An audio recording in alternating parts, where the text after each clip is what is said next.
Haleluya. Amen. Pani zvakanyorwa pagrupu zvataurwa naRakabova ina ndauzviona panyorwa kuti kudi matikufanira kufaridza kuti izvi handina kuzviona hanzi unorengerewo meseji yacho vana kunyaya asi monyadzisa. Haleluya.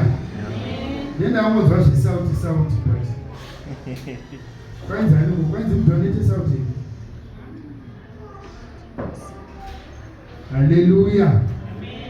Ndenge ndakanzwa munhu achibvunza kuti toda kuziva kuti Satani sauti yemagodo anoitya kusvika papi. Togara nesauti yemagodo muhomwe iri pasi. Haleluya. Alright. Ndofunga nyaya yakabvunzwa yatida kuti tipindure. Tichaipindura tichibatsirwa naMwari. Zvichitodaro tichifamba. Mumwe akabvunza akati sauti yemagodo iyi inonzi vanhu vashandise. Satani anoitya kusvika papi. Zvikanzi ndamuchinda uyu kauyu akabva atoshaya simba here zvikuru. Zvokuti ukanotenga sauti yako yemagodo wobva wamwaya pazasi pemubhedha wako wotorara manheresi komajosefu utoti hai munawo protected. Haleluya. Amen. Ipapa paregai titange tabatsirana tichiti our God is not limited. Yes. Mwari wedu anogona kuti chinhu chese chaada chiite chitsvene. Ndizvozvo. Ha? Haleluya. Vamwe hasi kundinzwa. Vamwe vajaira kuteerera kana takazara. Handinashomanya kuti haikoti gagatidi. Mweya waDhisemba. Mweya waDhisemba. Mwari anoshandisa anything. Ndizvozvo kuti ashandise simba rake. Vamwe varume pastor vakati rimwe gore mumwe muchinda afa. Ndokubva vatraya kundomuviga. Vachienda kunomuviga ndokubva vanzwa kuti hondo yasvika mabara akurira. Ndokubva vaona paine rimwe guva rairatidza kuti ranga ravhurika.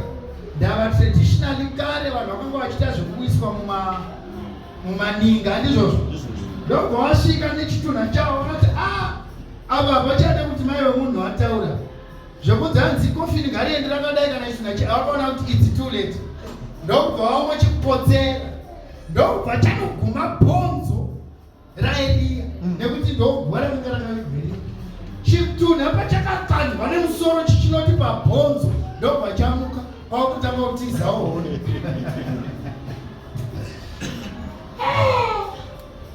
Imi muri mupenyu unotonamata muri right kukuti iporesai munhu ari kungorwara nemaboni chaiwo hapo.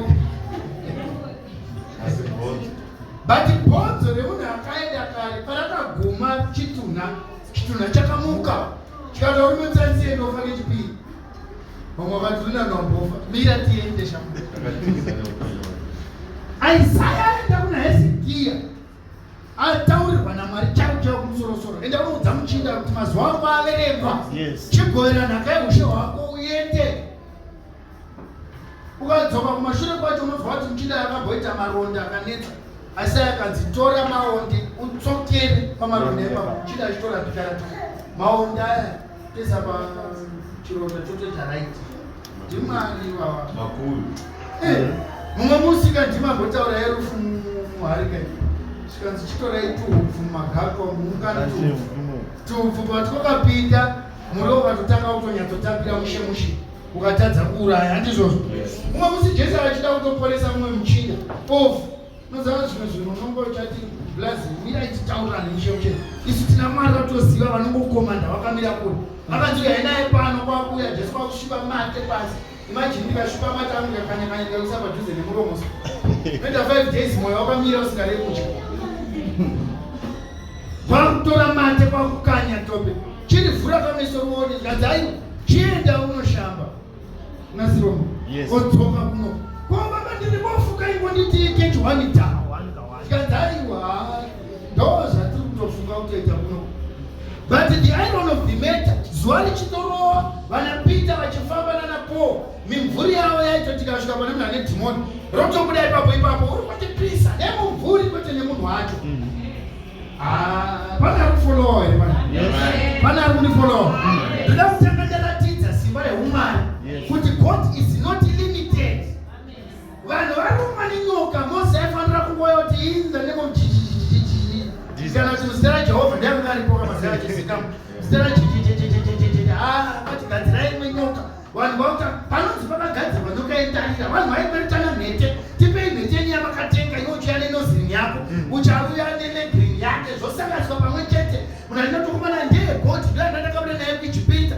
Ndava vanhu ava vachibuda mara kanga vataura kuti muchabuda nepfuma zhinji. Pakubuda kwenyu kweretai. VaIjipita vakweretesa vanhu vasingaziva kuti havachadzora chikwereta. Mwari futi anogona kuti tutore chikwereti kausingazoziva. Voramba vangori Mwari. Mabhengozi vayo ndovakagadzira nyoka yendarira. Mozisi akanga asina kadura kaaigara nako kendarira. Madzimai tipei yenyu kwakagadzira nyoka. Ende panonzi pakagadzirwa nyoka baba panoda kunyatsodaisectwa because hapana kungogadzirwa chinhu, pakagadzirwa nyoka kureva kuti pakaitwa umisha panyama wekutora mabracelets obuditsa nyoka.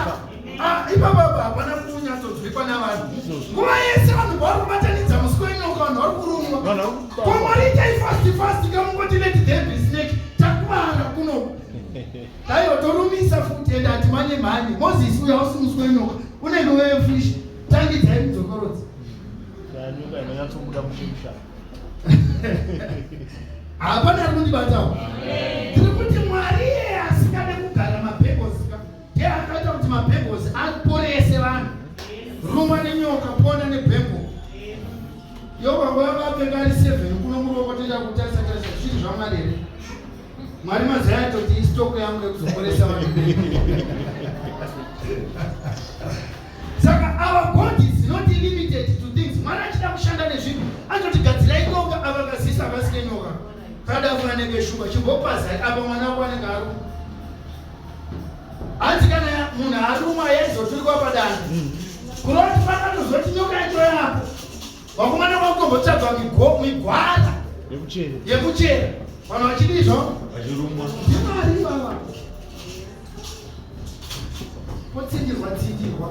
Danda kwakuzomira. Vanhu vari kurumwa danda rako nenyoka sezvako zviripo. Vati kumira kurumwa hakusi kupera. Nyoka ngaituri. Vhangeri namba rina kuti pakaturikwa nyoka kurumwa kwakapera. Iyo vhesi handakuiona. Ndakaona yakanzi anenge arumwa aitarisa nyoka.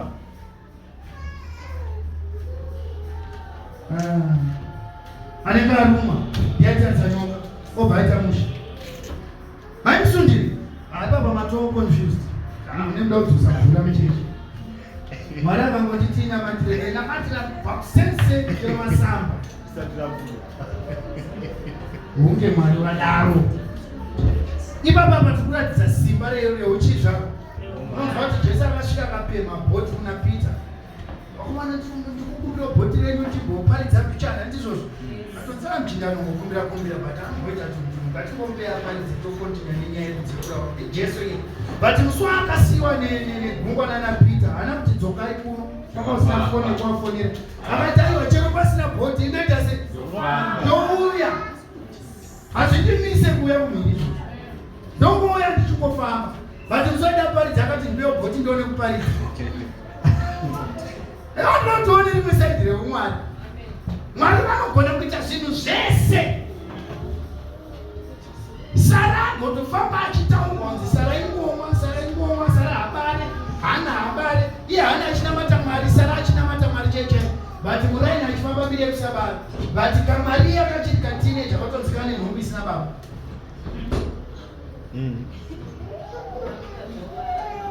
Ndakati timure pana Maria rakanaka. Yaita ndiri hanzvadzi yake. Aizotaura mushe dama radhine. Atokudzinga kuti ndanoda Jose auya zoti pamusoro ichezvara imi hanzvadzi yenyu. Ndamboona naye pamunhu. Ndakuisiyawo kuno. Jose akazodonzwa ngeruoko neNdosi. Gabriel zvati dzikafa. Wozaida ngotiza chinyaranyika. Tikati mangwana ndomuka takapfeka mabhegi takaenda. Madera acho Mwari akati enda unotaura naJose kuti bhebhe haasi kuzosiya, achagara naro mushe chiri maari ndechangoya mutemo inhumbi yaHoly Spirit iyoyi tichamudzosera mhandara yake kana yabara funga jozawo yakuti mwana nedambudziko hanzvadzi yenyu hadzati tasangana because kana bhaibheri ichiti she was betrothed vanhu vanenge vasati vasangana ndizvo kuti aiwa isusu dandichitoto zvinoona iwo ndo zvaapo dzinenge dzato 3 months idzi tokubvunza kuti zvakafamba sei kuti hapana handini chandoziva jozacho handimuzivi ndandinoziva futi mbatsi taura mushe toda kuburitsa umwari ndizvozvo mwari vava vachishanda nezvinhu zvese izvo zvimaobject ese avakashanda nawo iwai toda kuti timboverenga zvishoma pana vaHebheru chapter cha 1.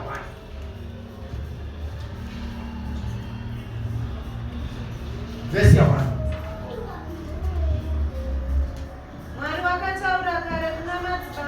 Mwari akataura kare kuna madzibaba. Vari kunzi madzibaba ivava ndivana Abrahamu, ndivana Jakobho, ndivana Isaac, ndokuru yemadzibaba nemachinda ekwaIsraeri. Mwari akataura kwavari, akataura sei? Muvaprofita nemigove mizhinji. Mwari akataura muvaprofita, akataura nemigove mizhinji, uye nemitoo mizhinji. Mwari akataura nemitoo mizhinji. Mimwe mitoo yacho inosanganisira kutonzwanzi Mwari wekudenga vanoparidzwa naRakabobwa. Munoti Mwari mweya kana? Brother Joseph ndo zvamuparidza kuchita. Mwari mweya vanomunamata. Imi chindibatsiraiwo kuti sadza raakadya umba kwaAbhurahamu yari mweya rakapinda pari.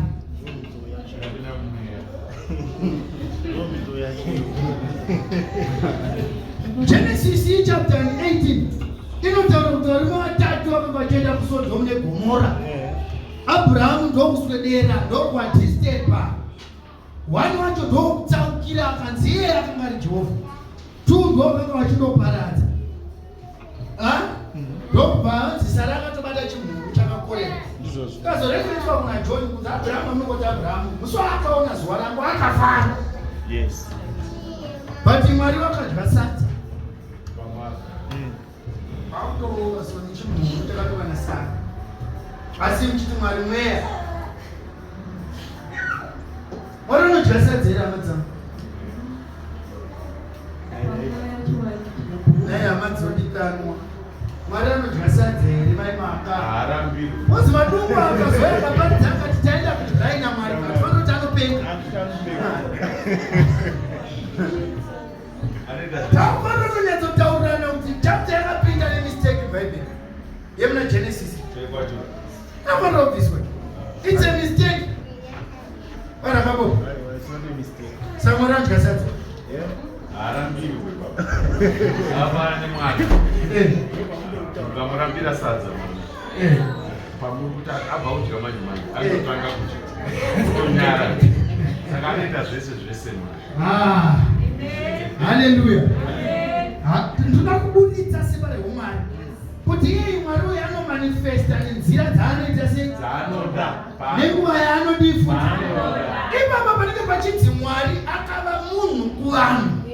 Ndoda kuti muone ministry yake. Akanga ari Mwari muridzi wazvose.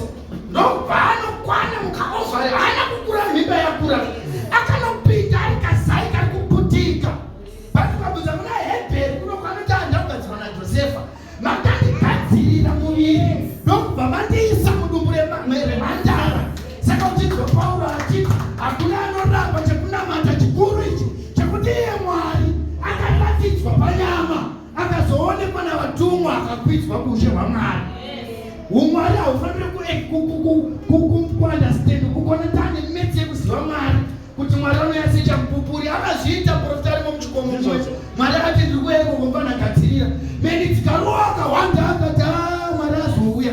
Mabhanana akarova moto ukabvira akaona hakuna Mwari.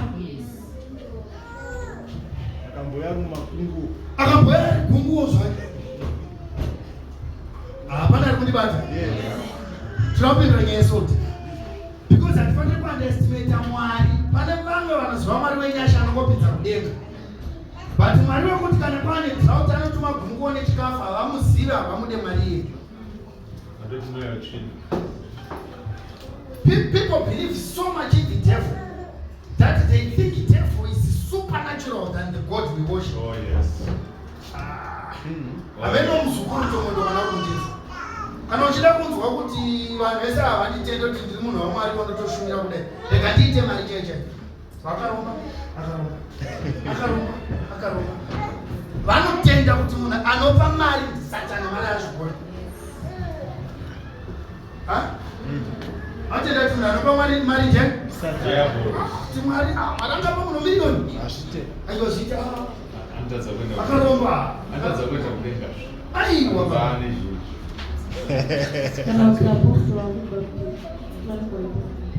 Zvekubata katozvitaurota. The problem is people do not understand kuti Mwari wedu ane utsamwa wakadini. Isu kuchecha tevhoparidzirai kuita mari. But kuita mari haisi meti yaSatana. Iye achiti sirivha nendarama ndezvangu nezvomudhari.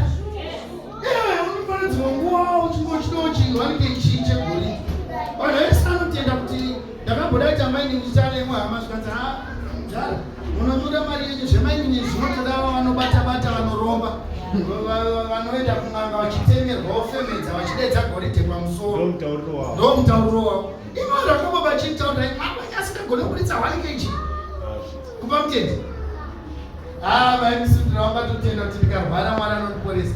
But kanomaina kuna chokwadi. In the history of the Old Testament, unoziva here chakanetsa kuti Lot aende kuSodom. Abraham achisara kwanga kuzokuyaiwa nyaya. Anoziva kuti Abraham ndiye akaropafadzwa naMwari. Achida ropafadzwa naMwari akazotora mwana womukoma wake. Nokuti mukoma Abraham akanga afa ndokusiya chimukomana chiri nherera chainzi Lot. Ndokubva ati anofana ndoenda newe ndini baba wako. Chainzi Sodom neGomora haisi nyika yakanga ichiitwa zveunhu lesbian negay. It was a land of pastures.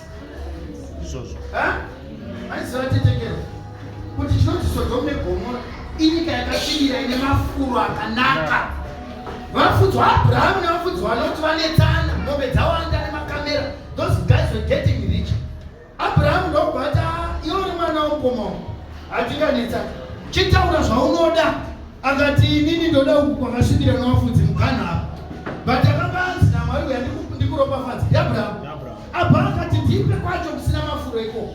Kana Mwari achida kukuropafadza haatsvage nzvimbo iri green kudhara. Anotsvaga yakaoma kuti aidzise green. Akati achitora kwaakatora haana kuziva kuti raari kuchemera iSodom neGomora. Ukatora hako pasi nemichero yako yese. Asi ini ndinotora hangu Jesu nekuti haazondinyimichiro. Ndobva atora hake Sodom neGomora. Haana kuziva kuti apa atora maramba denga. Zvokuti Abraham asina kutaurirana naMwari hatizive kuti aiponere muchino. NdaSodom radango munoparadzwa rese. Mwari ati kono mumwe chete kana vaviri. Dzava nekuda kwakushamwari wedu. Who spare his life. Mwari haatarise zvinoonekwa zvevanhu. Vasori veKenani vachibva Egypt vakunopinda vachinopinda muKenani vakapinda ine city rainzi Jeriko. Ndizvozvo muJeriko mave nevanhu vazhinji vaikudzwa, but vakomana vasvika vanotambirwa nechifeve chainzi Rakabi. Ndobva chavawanza takamboibata nyaya Rakabi chifeve. Rakabi chifeve akararamisa vanamai vake vasingazivi kuti muhura kudini nanatete vake. Dzimakaponeswa nenyasha dzaMwari dzakaparidzwa neindodzi nepambi. Iyo ipambi ndo yakati garai pamambo. As long as muri mubama Rakabi kana vatumwa kuparadza vauya munosiyiwa hamuurayiwe. Hazvina kuitwa napastor ari papulpit. Rakabi chifeve tikatokumburirwa nemagwaro kuti nekutenda Rakabi akawanza vasori pavake. But raini rese rinoziva ziva ranga richiti nhasi akechwa ne4 boys. Mumba imomo muna varume 5 wapinda. Havana kuziva kuti timu rapinda iyi message dzacho dzasiyana. Saka pai muchiimba vhesi yanga ichinzi enda hako usazokadza iyaya. Yakaitwa kupi mukadzi abatwa red-handed atoonekwa neboyfriend. Vakomana vakaenda kunasha vakatoita mubata sister chino. Murayiro unoti kudii kana munhu abatwa achikomba. Jesu ndobva amodzikama zvake kwamunoramira pasi nemumwe wake. Akati taangogadzirisa odha yekuponda sezvinoreva kumurayiro. asina kungotadza ngaatange kutaka mukadzi vese vangodzokera kumashure. Jesu paakazosimudzwa meso achitarira mukadzi zvikazovaya vanokupomera varipi dzapa chisina munhu achabasa kuporesa. Jesu haana kuti handizvozvo isusu vanopomba toporesa kati enda asi usazotadza zvakare. Go and sin no more. Kune vanhu vakawana nyasha dzamwari vakutotamba muzerere. Takaparidza kuti hatisiri sinorarama asi Kristu anorarama matiri. Saka yanoti hazvo anoita seazvabasa ndiri kungoinjiniwa naJesu. Jesu akati kumukadzi enda but usazotadza zvekare. Kusvika Pauro akuti zvandinoda sizvo zvandinoita, nezvandinoita sizvo zvandinoda. Murayiro wamweya unorwisana nekuda kwenyama. Saka tinofanira kugara tiri pahondo. Saka vakati vaHebheru ichiti muchigere kuzvidzivirira kusvika pakubuda ropa pakurwa kwenyu nechivi. Vanhu kuti anonamata Mwari apiwa vhangeri renyasha ane zvaanofanira kutanga kuita zvinoriflekta nyasha dzakapinda mari. Yes. Ndakagamuchira nyasha maboyfriends enyu muchina munyasha imo. Ari kunyasharidzana imo.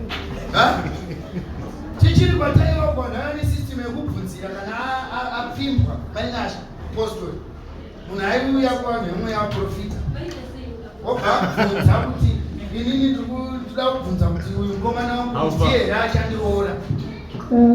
Ukaita zvekutamba anobvunza John kwauri, pamuprofita wechi2 anonobvunza Tobias, pamuprofita wechi3 anonobvunza Lazaro. Ukada kumuti udenza ndinoda kuona kuti ndoba ari pachokwadi anenge aine 4 wake wakazadzira kudhara kozoenda kubvunzira 1 Asakasaka.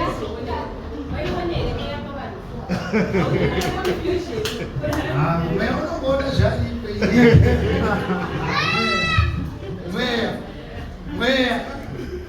Mweya hauna problem. Ende hatisi kuti wamai kuti mweya niwounokudza Tobias haasiri but kana semope yako tsvaga kwairi anoti namatai musase mvura ndeona ichizongodzoka papa haionekwa iyi but James anozivikanwa kuti ndiye chaini.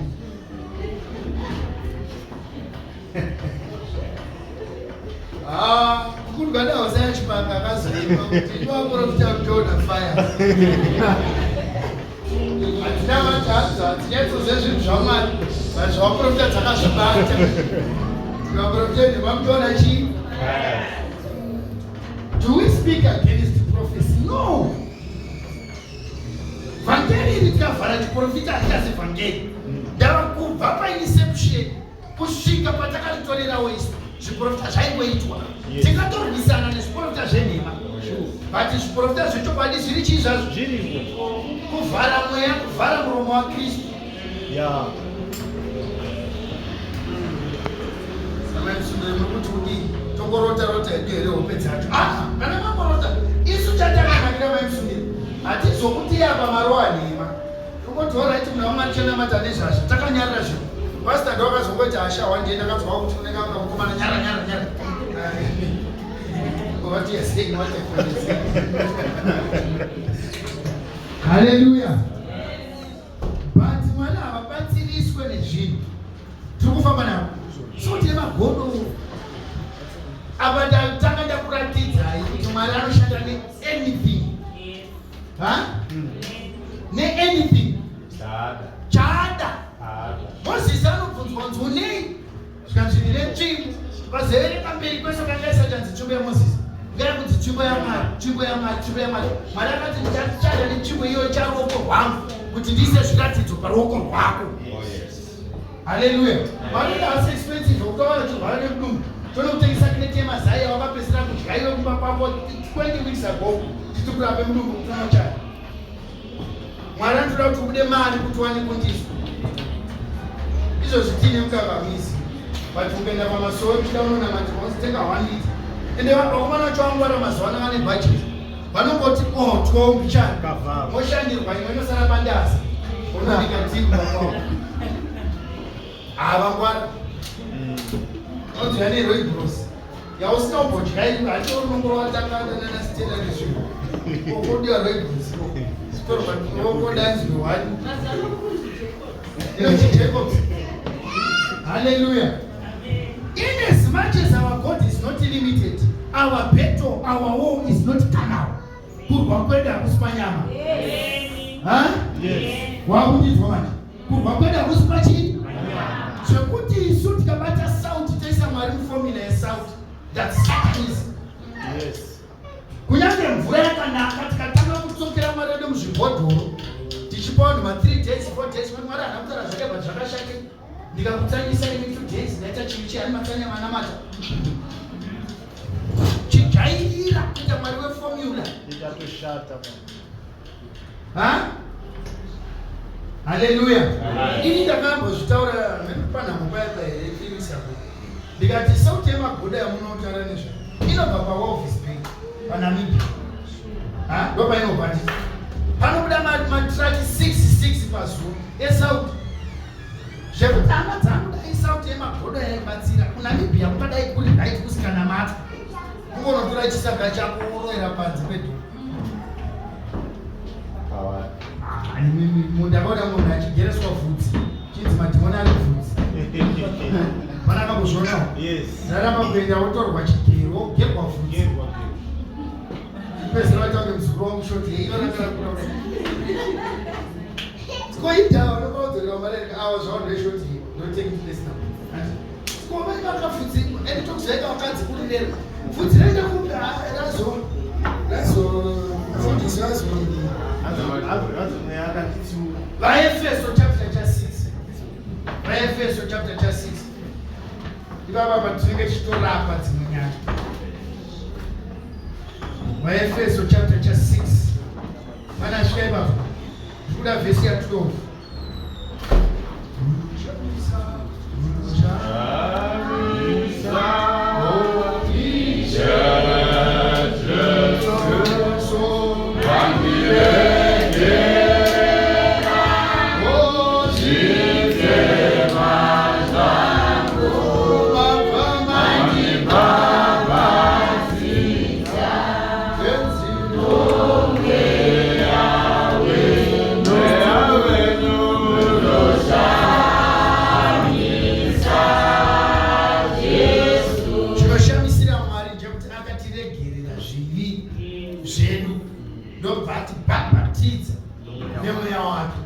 We were baptized by His Holy Spirit.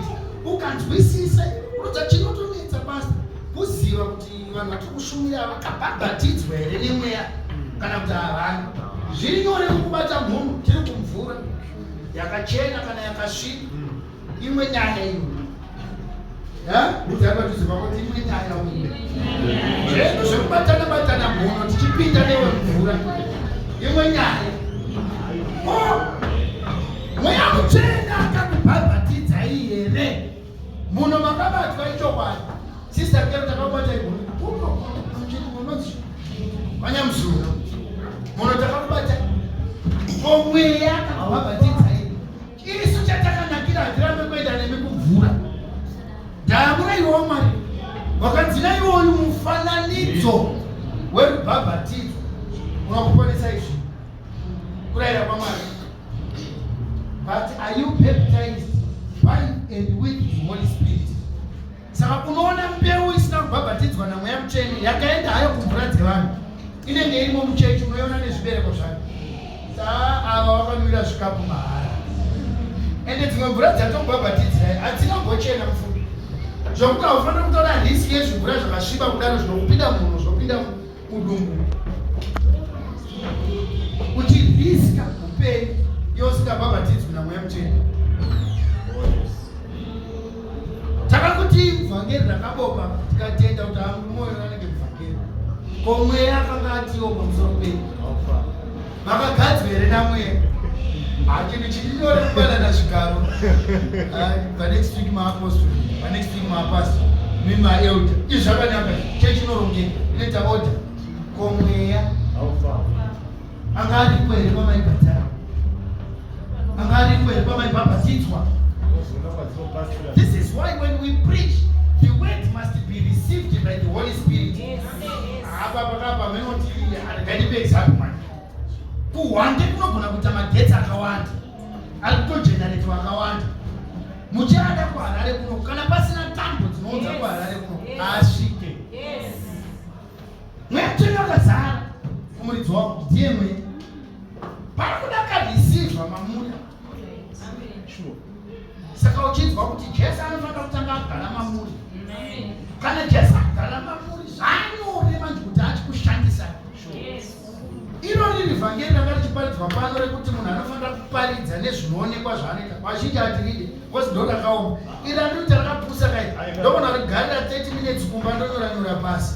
Ndoya kuzoridhiliva. Some people are given generally to be good public speakers.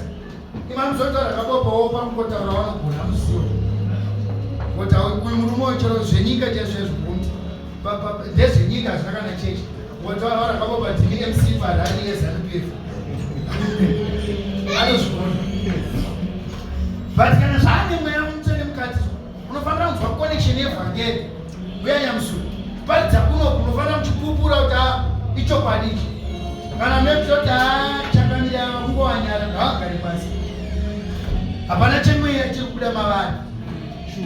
Haleluya. So gadzirai chinonzi receiver chamweya. Haleluya. Verse 12. Yes. Hatirwi nenyama neropa. Asi tinorwa nevabati masadhuku edu. Mire? Ndiyo namambo mabendera. Mira.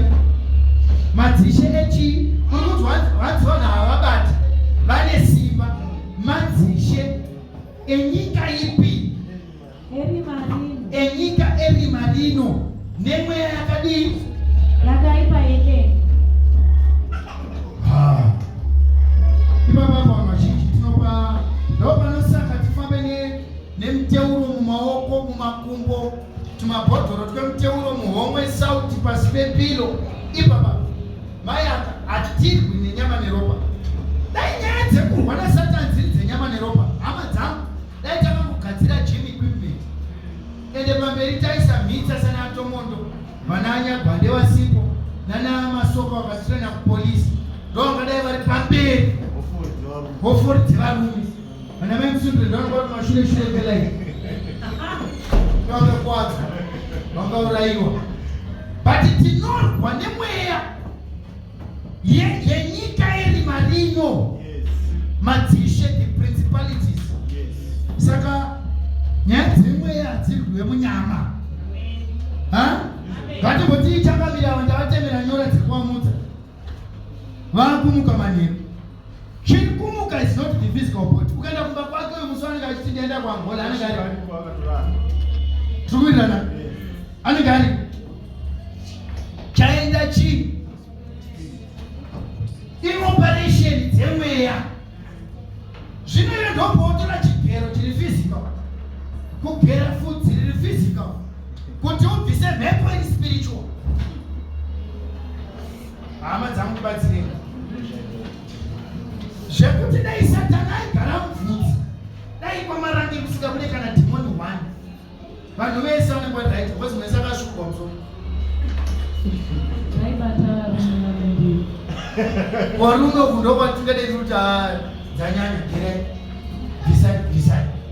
Saka the battle is not carnal, the battle is not physical. Subuya kakusauti sauti iri physical inomwaiwa zviri physical mumba muri physical. Chakaitira dhimoni kana richifamba ritsike pasi zvakamoita imi. Saka sauti yavo rikandira pasi haritsiki. Dai maigona kurembedza magodo emhepo pamwe zvaidhumana pakufamba.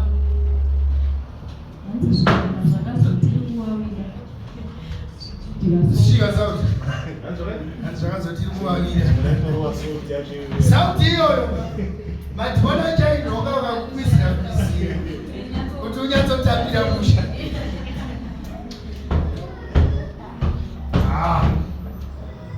Saka ndoda kubvisa mumwe munhu mukufunga zvinhu zviri physical achitadza kuseparata nezvinhu zviri spiritual.